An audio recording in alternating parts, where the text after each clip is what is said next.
வாங்க இன்றைக்கி மார்னிங் என்ன வேலை செய்கிறேன்னு சொல்லி பார்க்கலாம். அடுப்பில் பால் வச்சாச்சு. இப்போ காப்பி போட்டு குடிச்சிட்டு நம்ம வேலையை ஆரம்பிச்சிடலாம். சாதம் வச்சாச்சு. சாதம் நல்லா கொதிக்குது.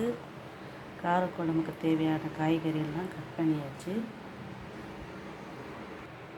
எண்ணெய் ஊற்றியாச்சு.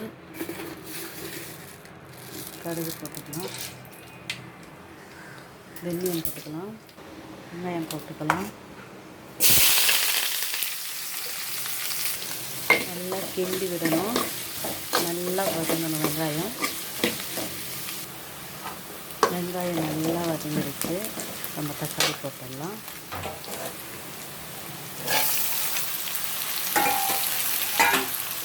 தக்காளி நல்லா வதங்கின பிறகு காய்களை போட்டுடலாம். தக்காளி நல்லா வதங்கிடுச்சு. காயில் போட்டுடலாம்.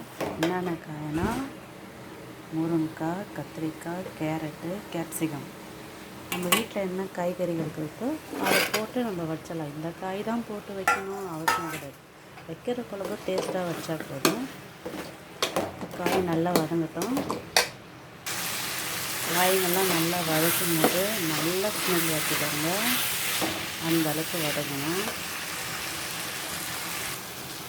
தேவையான மஞ்சள் தூள் போட்டுக்கலாம், மிளகாய்த்தூள் போட்டுக்கலாம், தனியாத்தூள் போட்டு நல்லா மிக்ஸ் பண்ணணும். நல்லா மிக்ஸ் பண்ணிட்டோம்.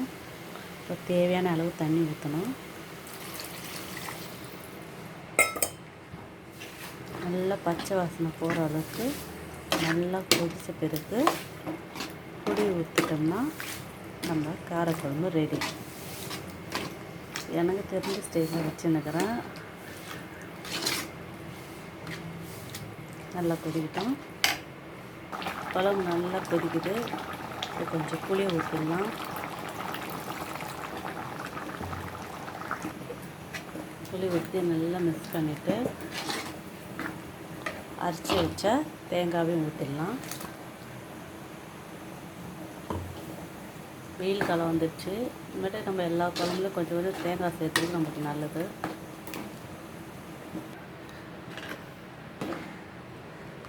குழம்பு நல்லா கொதிக்கிட்டோம். எனக்கெல்லாம் காரக்குழம்பு ரொம்ப பிடிக்கும். சின்ன வயசில் எங்கள் அம்மா வைப்பாங்க காரக்குழம்பு, அவ்வளோ டேஸ்ட்டாக இருக்கும். நானும் வைக்கிறேன். எங்கள் அம்மா அளவுக்கு டேஸ்ட்டு வராது, இருந்தாலும் வைப்பேன். ஏன் போட்டு காரக்குழம்பு பிடிக்கும். நான் வைக்கிற காரக்குழம்பு என்ன இருந்தாலும் நம்ம அம்மானா நம்ம அம்மா தான். அவளுக்கு ரொம்ப பிடிக்கும். அதனால் நேற்றே சொல்லிட்டா அம்மா காரக்குழம்பு வைங்கன்ட்டா. அதனாலே இருக்கிற காய்களை போட்டு காரக்குழம்பு வச்சுட்டா அவளுக்கு ரொம்ப விரும்பி சாப்பிடுவாள். நல்லா குழம்பு கொதிக்கிட்டோம். குழம்பு நல்லா கொதிச்சு முருங்கைக்காய் நல்லா வெந்துட்டா பார்த்துட்டோம். நல்லா வெந்துச்சு முருங்கைக்காய்.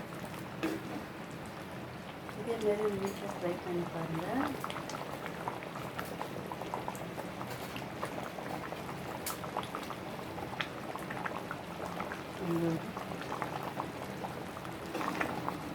சுவையான காரக்குழம்பு ரெடி ஆயிடுச்சு. எல்லார் வீட்லேயும் காரக்குழம்பு வைப்பாங்க. நம்ம வீட்லேயும் இன்றைக்கி காரக்குழம்பு, டேஸ்ட்டான காரக்குழம்பு சாப்பிட்டு எல்லோரும் என்ஜாய் பண்ணலாம். ஓகே, பாய். அடுத்த வீடியோவில் சந்திப்போம்.